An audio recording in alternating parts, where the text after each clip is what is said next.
Adele will earn £500,000 a show from Friday, making her one of the highest-paid female stars in the history of Las Vegas residencies. Tickets for Weekends with Adele at Caesars Palace's Colosseum range from £700 to £9,000 plus.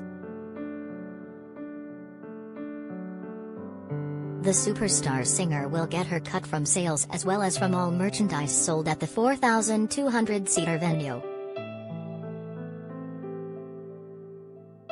She will be treated to a host of perks, with Caesars laying on a £30,000 a night private suite accessible at any time during the residency, a butler, executive assistant, chauffeur and security.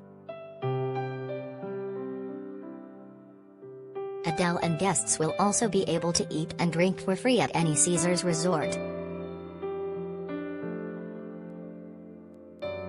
A source said, "Adele is the hottest ticket in Las Vegas right now and she's raking in a pretty penny from it. She is expected to make over £500,000 per gig thanks to ticket sales alone, even before the merchandising." Caesars has rolled out the red carpet to ensure she's treated like the superstar she is. Rod Stewart is believed to have made £1.9 million a show for his 2012 residency at the Colosseum.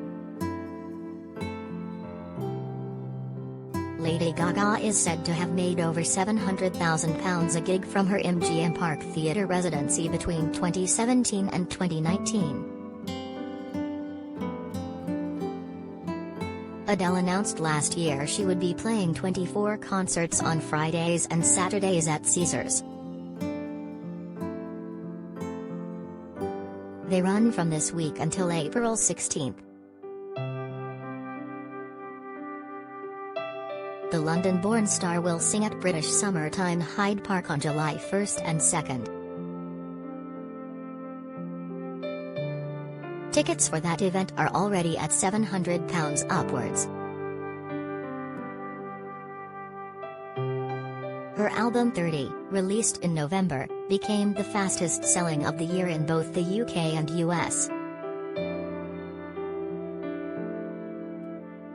Its first track, Easy on Me, broke the all-time record for the most streamed song in a day on Spotify with over 24 million global streams. The single was also #1 in the UK for 8 non-consecutive weeks and became her best-charting song, beating her 5-week run at the top for Someone Like You in 2011.